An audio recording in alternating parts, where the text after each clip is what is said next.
Hey YouTube fans, people of the interwebs, it's me, Sam of SG1, back for another Star Trek, the official Starships collection review. I'm going to get through these. I've got a few more to get through before I get the next two ships.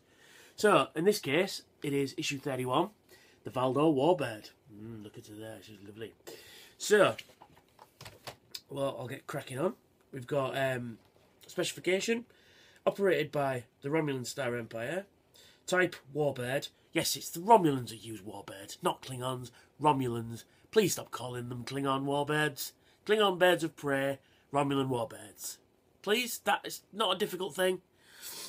Launch 2379, length 604 metres, weaponry, disruptor cannons, torpedo launchers, Captain Donatra.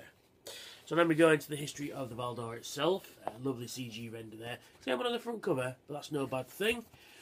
Like I said, it's just putting out when it was designed and things like that. Oh shit, gone flick through a bit fast there. With a majestic wingspan of more than 900 metres, that's pretty big. An aggressively styled avian head, the Valdore resembled an elegant but deadly raptor ready to swoop down and tear apart its prey. And then we've got sort of images from the movie Nemesis there.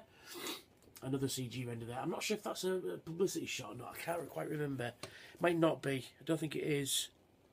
As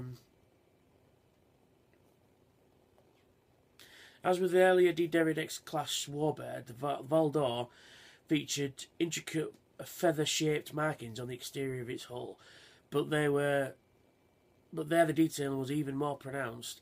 Even though the Valdore was about half the size of a D-Deridex, it was still twice as wide as the Enterprise E was long. And then we've got the tech specs, highlighting different powers and stuff like that, and weapons and stuff, which is pretty cool. I love this section. I always like the plans and stuff. While Shinzon's mighty warship, the Scimitar, could fire its weapons while cloaked, the Valdore had to decloak before operating its disruptors and torpedo launchers.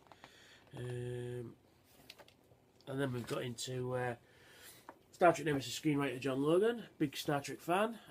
He wrote the movie, and it's going into the sort of history of him being a fan and writing the movie and stuff like that. And then we've got more images from the movie. Then we've got Shinzon. Then we've got a making shot. And then you've got Brent Spahn looking at his own head. That's going to be disconcerting if any state of the imagination. I can't talk. I love this section. Designing the Valdore. I love these concept drawings. I really do. It's stuff that I've never seen before as well. That's a bit odd, if I'm honest. Excuse me. Frog in my throat there. This looks more like Cardassian than anything else. But it's still pretty cool, I must admit. Then we've got more design sketches. I like this one with the wings pointing up. That looks pretty cool. Then we've got sort of coming together, and then you've got a real detailed shot of the undersection there.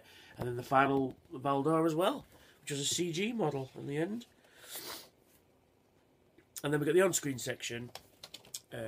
Movie appearance, only Star Trek Nemesis. Designed by John Eves. Trivia. The Remans thought of as an undesirable cast by the Romulans, and had been forced to work in the dilithium mines of their world since at least 22nd century. During the Dominion War, the Remans had gained reputation as fierce warriors, but they were often used as cannon fodder during the devastating battles. The Valdore Bridge in Star Trek Nemesis was actually a redress set of the Enterprise E, while the oval view screen was a reuse of the ship used in one of the sonar ships from Star Trek Insurrection. Donatra, commander of the Valdore, played by Diana Meyer.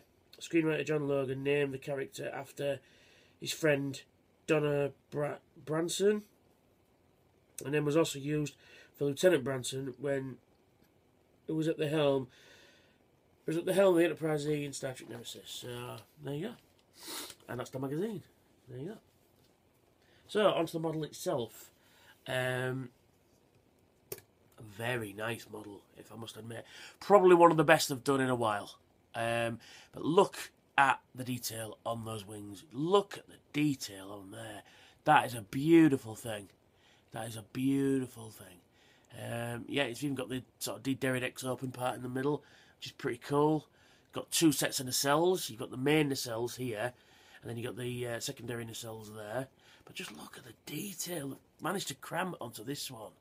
You know, from a ship that's not from a great movie, I must admit. But it's beautiful. I do like this design. It's very, very, very nice. Very nice. And it does look Romulan. And it does look like it's ready to swoop in and kick your ass. But just, the paint is nice.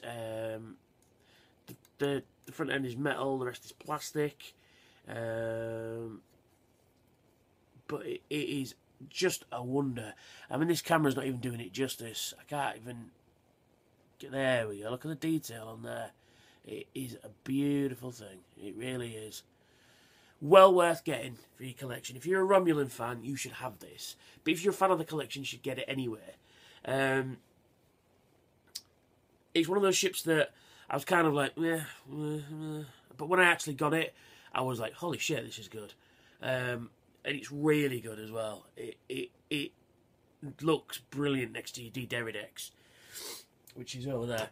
And of course you get the stand, the usual gubbins, Valdore, and it sits on its stand rather snugly, actually. They're getting better with these stands, I must admit, and it sits very snugly on its stand, perched, ready for battle.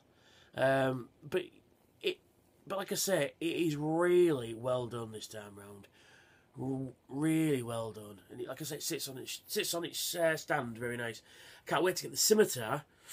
I'd like that as a special, then it could be big, you know.